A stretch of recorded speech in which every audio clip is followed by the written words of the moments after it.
Bueno, soy Antonio Mesrive y si os parece vamos a dar comienzo a la mesa redonda 2, que está centrada en la conexión entre experiencias de aprendizaje que tienen lugar en diferentes contextos, ¿vale? Pero iremos retomando, como ha ocurrido en la primera mesa redonda, ideas también relacionadas con los intereses y con la reflexión sobre el propio proceso de aprendizaje. La estructura será la misma que la de esta mañana, en una breve presentación de 25 minutos y después tendremos una presentación por cada centro. En representación del equipo del Instituto Calgravat está Ramón Barlam, tenemos a María Zapater en representación del equipo del Instituto Josep Vallverdú y a Ramón Grau en representación del equipo del Instituto Quatre Cantons del Poblano.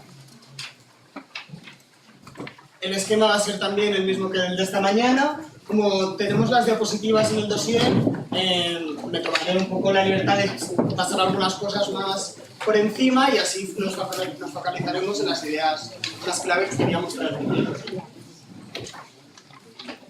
Bien, para empezar, cuando nos referimos a la conexión entre experiencias de aprendizaje que tienen lugar en contextos escolares y no escolares, desde la perspectiva de la personalización del aprendizaje escolar, para que las tengáis en mente, estamos hablando de, a grandes rasgos, de estas tres estrategias, ¿vale? Aunque luego se desglosarán en algunas más. Hablamos de cuando se incorporan y se aprovechan recursos y oportunidades de aprendizaje que hay disponibles en el entorno comunitario y también en el entorno virtual. Cuando incorporamos actividades de enseñanza-aprendizaje que versan sobre contenidos habituales para el aprendiz, ¿vale? Que están presentes en esos contextos y en las actividades en las que participan en su vida diaria, que hablamos que son estos culturalmente sensibles, y la identificación de experiencias de aprendizaje que tienen lugar en estos contextos por los que participa el aprendiz fuera de la escuela, para conectarlas con las experiencias de aprendizaje de dentro de la escuela y el instituto. Entonces, nos remitimos a que nos interesa utilizar la conexión de experiencias de aprendizaje a través de diferentes contextos para personalizar el aprendizaje, porque consideramos que estamos viviendo un panorama sobre cómo aprenden las personas diferente al de siglos pasados, ¿no? Y esta descripción de este escenario es lo que llamamos la nueva ecología del aprendizaje, en palabras de César y del equipo, que tiene unas características varias, de las que me gustaría destacar. Por un lado, que se aprende en una multiplicidad de contextos. Es decir, antes también se aprendía en otros contextos diferentes al de la escuela, pero ni eran tantos, ni tenían tantos recursos y oportunidades de aprender como ahora, principalmente, aunque no solo, por la incorporación de las tecnologías digitales, que ayudan mucho a acceder al aprendizaje en diferentes contextos. Pero no es solo que ya aprendamos así en esta nueva ecología, sino que por cómo es la sociedad de la información, donde los marcos de referencia son más inestables para la actividad humana, y es esta metáfora de los tiempos líquidos que hablaba Bauman, estamos en una época de incertidumbre, que no podemos predecir qué es lo que va a necesitar saber una persona y saber hacer en un futuro. No podemos predecirlo como antes. Entonces, no solo se aprende fuera, es que es necesario que así sea, porque para satisfacer estas cambiantes necesidades de aprendizaje van a tener que continuar aprendiendo a lo largo de sus vidas y en contextos diferentes al del escolar.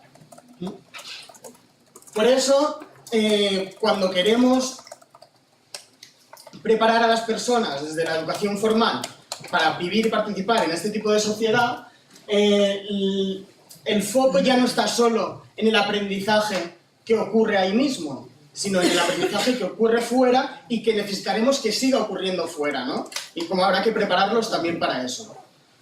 Debido a esto, en investigación, sobre todo, coge importancia la metáfora de las trayectorias personales de aprendizaje, ¿vale? Entendidas como una conexión entre contextos, actividades, experiencias, esto ahora lo veremos con más detalle, ¿vale? De aprendizaje por las que transitan los aprendices.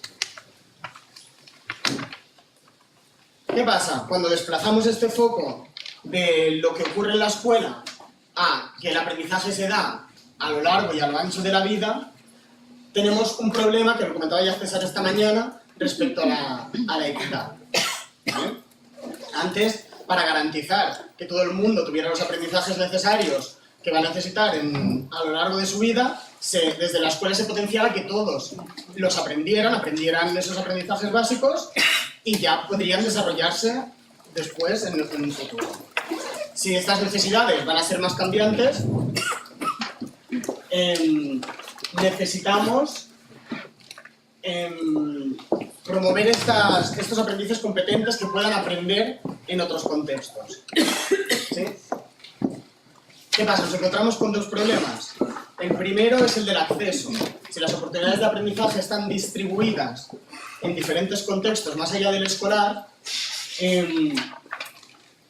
dependerá de aquellos contextos en los que participes que tendrás unas oportunidades de aprendizaje o tendrás otras.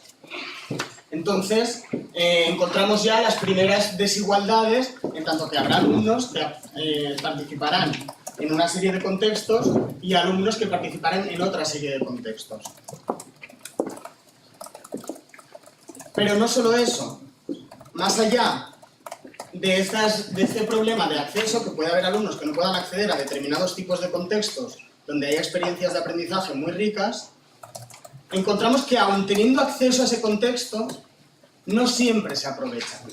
No siempre se identifican por el alumno como esto que estoy haciendo es una actividad en la que puedo aprender cosas y puedo aprender esto y esto me puede servir para otra cosa. ¿Vale? Entonces ya no estamos hablando solo de un problema de acceso, es que aun cuando participan en esas actividades que potencialmente tienen muchas experiencias de aprendizaje, pueden no identificarlas como tal y no aprovecharlas. Aquí hay un ejemplo que es el de las tecnologías digitales para el aprendizaje, que hace unos años el problema que se identificaba cuando salió el boom es que con las TIC se puede aprender mucho y son muy útiles para aprender, era vale, pero es que no todos los alumnos tienen un teléfono móvil, tienen un ordenador en sus casas, tienen acceso a internet. Pero en investigaciones recientes se ha visto que este acceso en un contexto como el nuestro está prácticamente garantizado para la totalidad del alumnado. Y para aquel que no, hay recursos comunitarios, desde las escuelas, a las bibliotecas, a los centros cívicos, que les pueden permitir este acceso. Lo que pasa es que no hemos llegado todavía al máximo potencial de las tecnologías para aprender, cuando ya todo el mundo tiene acceso a las tecnologías. Y tiene que ver con el uso que se hace de estas tecnologías para aprender. ¿Vale? Entonces estamos, otra vez que es un problema más de uso para aprender, de aprovechamiento de esa oportunidad de aprendizaje, que no de no tener acceso al contexto que te puede otorgar esa oportunidad. Entonces, garantizar la equidad ya no pasa, como comentaba antes, por ofrecer los mismos aprendizajes para todos, sino que hay que trabajar por solucionar problemas de acceso, ¿vale? Ayudar a que las personas identifiquen otros contextos en los que pueden aprender, y de aprovechamiento, que sean competentes, sean aprendices competentes para aprovechar esas oportunidades de aprendizaje fuera de la escuela y tener un aprendizaje que les sea útil para sus vidas. Cuando hablamos de aprendices competentes, nos estamos imaginando estas 4 características que escribieron en el dossier de grado Mariana Iris, basándose en el concepto propio de competencia. Un aprendiz competente es aquel que puede atribuirle funcionalidad al aprendizaje que acaba de realizar, ¿vale? Que es capaz de identificar una experiencia de aprendizaje e influir en ella.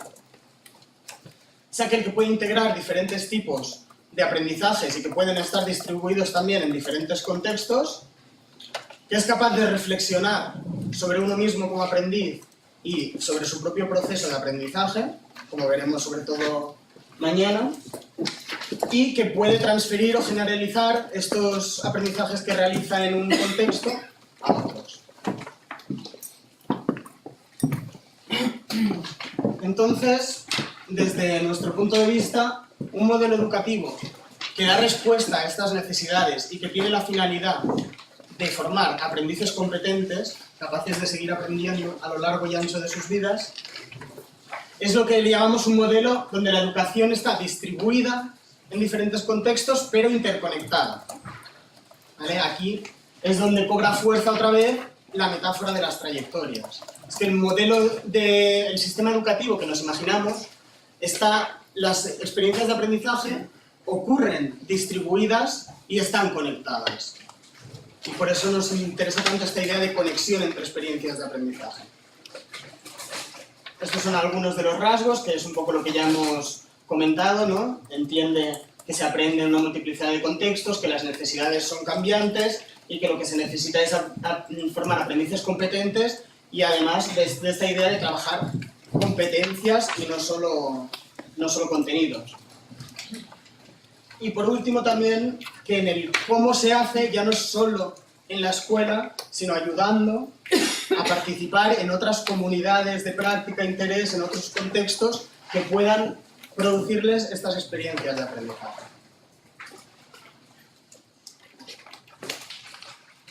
Ahora bien, cuando hablamos de trayectorias personales de aprendizaje, al menos desde la investigación psicoeducativa, no siempre hemos ido hablando de lo mismo y hemos tenido como diferentes acercamientos o diferentes momentos. En un primer momento, como comentaba antes, ni se consideraba esta noción. Cuando nos preocupamos por el aprendizaje escolar, nos preocupamos por el aprendizaje que ocurría solo en la escuela. Después empezamos a darnos cuenta de que se aprendían cosas interesantes en otros contextos de fuera de la escuela. Y se hacían estudios desde la investigación psicoeducativa, pues cómo se aprendía en la familia, cómo se aprendía en entornos comunitarios, pero no eran transversales a través de diferentes contextos. Entonces después empezamos a hablar ya de conexión entre contextos y actividades. En cómo un alumno, en una actividad en la que puede aprender, esta actividad se extendía en más de un contexto, o tenía características similares, lo que se hacía en la escuela con lo que se hacía en otros contextos. Y ahora, muy recientemente, estamos empezando a hablar ya de que una trayectoria no es aquello que conecta únicamente los espacios o las actividades en las que se puede aprender, sino que una trayectoria está formada por la conexión entre experiencias subjetivas de aprendizaje que tiene el aprendiz. Es decir, es el propio aprendiz en su experiencia subjetiva el que construye todas estas conexiones. ¿Vale? Esto ahora nos vamos a detener tanto en la definición de contexto como de actividad como de experiencia, ¿vale? Para que acabemos de matizarlo. Entonces, cuando hablamos de contexto, nos estamos refiriendo ahora mismo al marco socioinstitucional, tanto físico como virtual, en el que tiene lugar una actividad determinada. Una actividad en la que se puede aprender aunque esté o no esté directamente orientada a ello. Y bueno, diferentes contextos, en el hogar, la biblioteca, la escuela, donde ocurren más de una actividad probablemente, cuentan con una serie de recursos, instrumentos y de agentes que pueden ser educativos de ese contexto determinado. Como ejemplos, las redes sociales, porque hablábamos también de contextos virtuales, el club deportivo.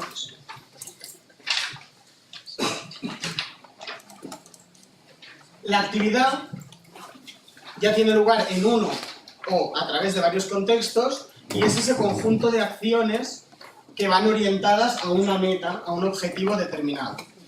¿Vale? Cuando este objetivo es el aprendizaje de los alumnos, como en el caso escolar, es una actividad que de por sí es una actividad de aprendizaje. Y que son realizadas por una o varias personas mediante uso de instrumentos, recursos que pueden ser de esa actividad en concreto o del contexto en el que tiene lugar esta actividad.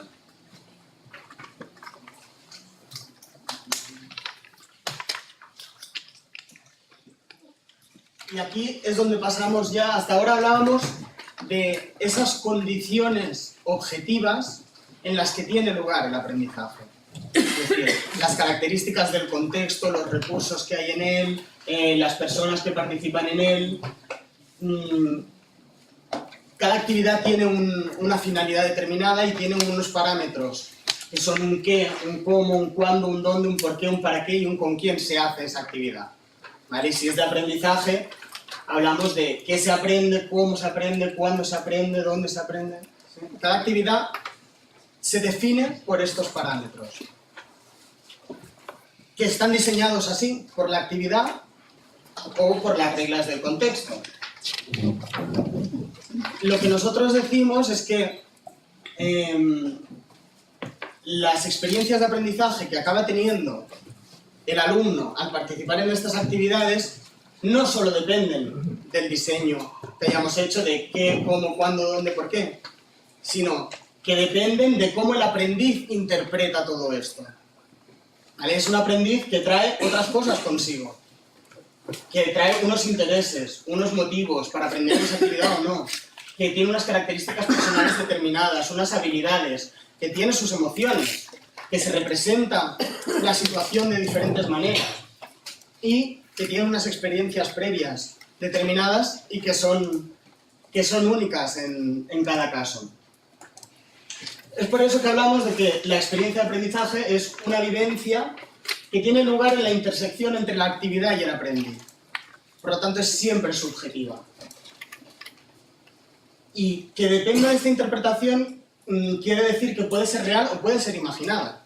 Es decir, que una persona puede aprender por una situación que está viviendo únicamente en su cabeza.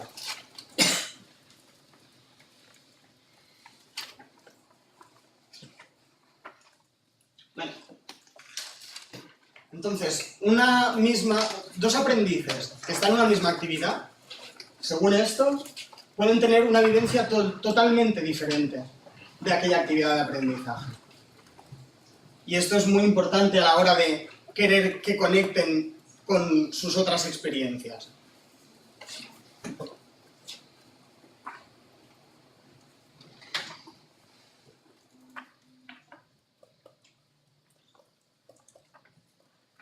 La siguiente característica que queremos destacar es que una experiencia de aprendizaje es una reconstrucción. ¿Vale? Cuando hablamos de reconstrucción, quiere decir que estaba participando en una actividad, por ejemplo, en el club deportivo, y puede tener una experiencia real de haber aprendido allí algo. Pero luego, desde una segunda actividad, por ejemplo, en casa, si sus padres le preguntan sobre aquello, o en la escuela, si un profesor le hace reflexionar sobre aquello, esta actividad, que originalmente tenía estas características, puede ser interpretada de una manera diferente. Es decir, es siempre una reconstrucción. Porque en ese momento 2 puede tener ya otros intereses, otros motivos, otras representaciones, puede resignificar esa experiencia. Y de hecho, algo que participó en una actividad concreta y que para él no fue una vivencia consciente de haber aprendido algo, en un futuro sí puede ser resignificado como que aquello no era una experiencia de aprendizaje y aprender algo. Y esa es la clave para nosotros. Eso significa que las experiencias, las vivencias que tienen fuera del contexto escolar y dentro del contexto escolar se pueden reconstruir, se pueden resignificar, pueden formar otras conexiones diferentes con otras cosas que ha vivido para que les atribuya mayor sentido a aquel aprendizaje. Y es siempre no solo una reconstrucción, sino que es co-construida, porque se construye mediante el lenguaje con otros. Porque cuando un maestro le pregunta sobre esas experiencias y utiliza unos significados, le aporta unos significados nuevos mediados por el lenguaje, puede hacer que esa reconstrucción sea diferente a la primera que había hecho. Y esto nos ofrece un potencial increíble como educadores. Porque podemos hacer que aquello que no había sido vivido como aprendizaje, en un momento posterior lo sea.